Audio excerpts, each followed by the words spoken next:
enfim, são muitos anos de endurecimento da população, das leis penais da população prisional. A gente marca aí, tem uma contradição, que é a democracia.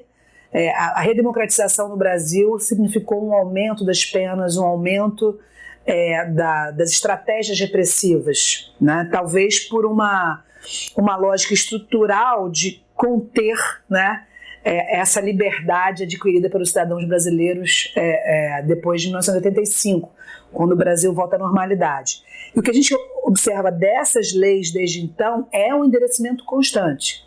Leis de drogas, especialmente, vão dar esse reforço grande, e aí quando você chega e olha a situação que a gente chegou hoje, eu vou dizer que a gente tem esse nível de encarceramento por conta da repressão ao tráfico de drogas.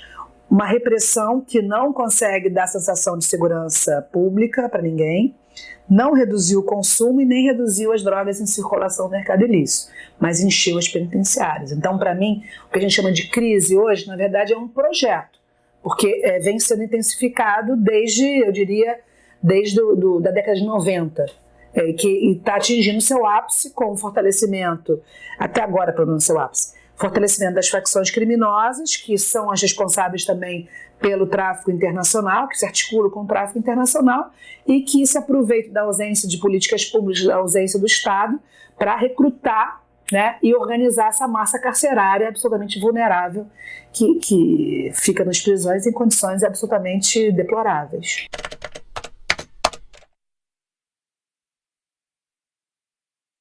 Ela é vendida como uma coisa bacana, combater o tráfico, defender as crianças, proteger a saúde pública. Esses são os objetivos declarados.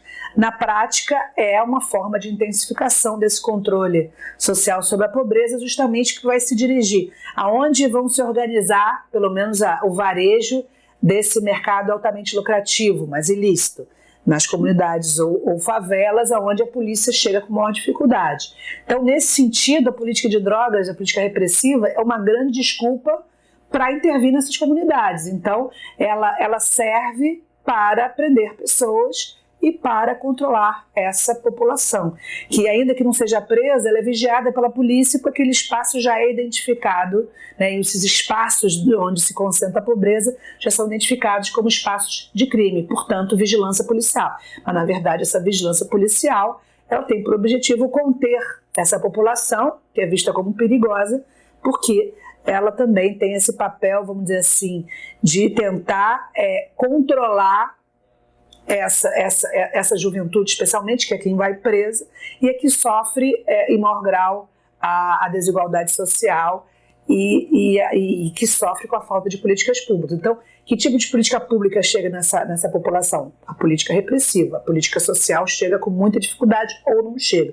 Então, a guerra contra as drogas é uma guerra contra os pobres, é uma guerra contra essa população marginalizada, é uma guerra contra a juventude negra, que tanto morre vítima da violência policial, em grande parte, como também das disputas entre quadrilhas, e quando não morre está preso. Isso é gravíssimo.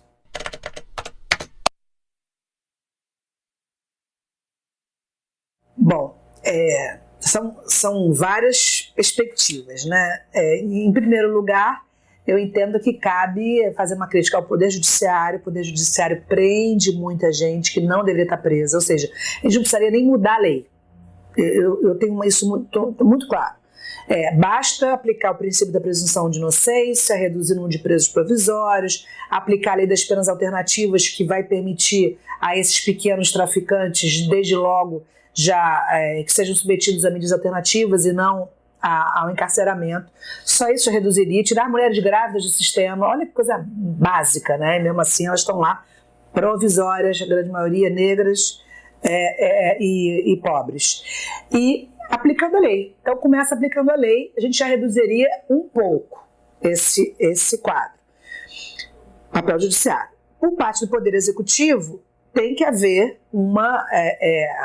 a parte dessa lógica do judiciário de reduzir o número de presos, tem que haver um investimento em condições dignas dos presídios. O que eu defendo é o seguinte: tem um limite de espaço? Tem. Se lotar aquele espaço, não pode prender além do espaço. É isso que tem que ser feito. É fila. Nos países europeus tem isso, você fica na fila, então você não pode ter um déficit penitenciário, você tem limite, daquele limite a pessoa fica esperando, vai ser presa quando soltar. E se a gente tivesse essa preocupação, vai se conseguir reduzir o encarceramento.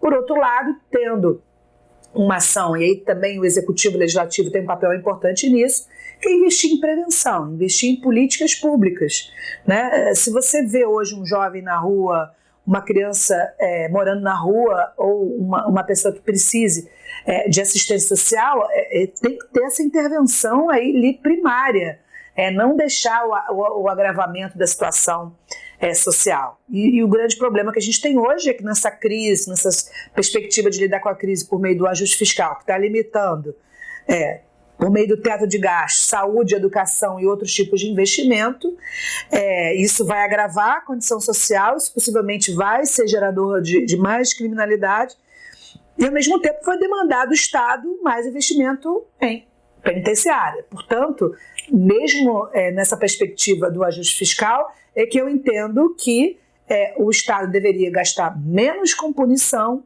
e mais com prevenção, com investimentos em políticas sociais, porque essas sim vão ter resultados positivos.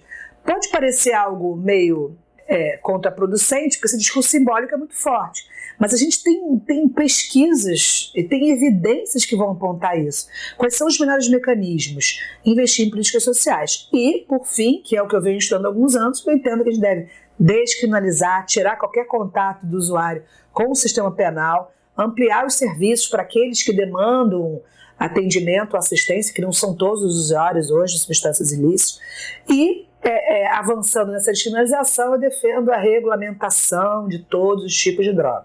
Por quê? O que se tem hoje é a ausência de controle. A gente conseguindo ter uma outra lógica, que também não estaremos inovando, Estados Unidos, Uruguai, dentre outros países, né? Já tem, a Holanda também tem uma política bem interessante, e começando pela maconha, eu entendo que dá para fazer um debate importante, né? A maconha é a droga ilícita mais consumida. Eu não consigo imaginar de um dia para outro a gente legalizar todas as drogas, mas eu entendo que esse tema tem que ser enfrentado. Começando pela maconha, a gente já teria algum tipo de redução. Tem uma pesquisa que fez um cálculo dentro do sistema penitenciário em relação aos flagrantes de São Paulo, utilizando alguns quantitativos que diferenciam o usuário e traficante da Espanha e de outros países. Ela avalia quantas pessoas a gente deixaria de prender. Então dá para fazer um cálculo. Quantas pessoas estão presas por tráfico de maconha? Vamos fazer esse cálculo e ver quanto a gente reduziria de contingente carcerário, e pensando num outro modelo, num outro formato. E aí entra o grande debate no Supremo, né, que é o debate da descriminalização, não só da posse de drogas ou do consumo, mas também do cultivo, que também tem um papel importante, que eu falava agora na outra entrevista. Quando a gente pensa em descriminalização, a gente tem que pensar também em mecanismos legais de fornecimento da substância, que no caso da maconha dá para ter essa perspectiva do cultivo, do autocultivo especialmente.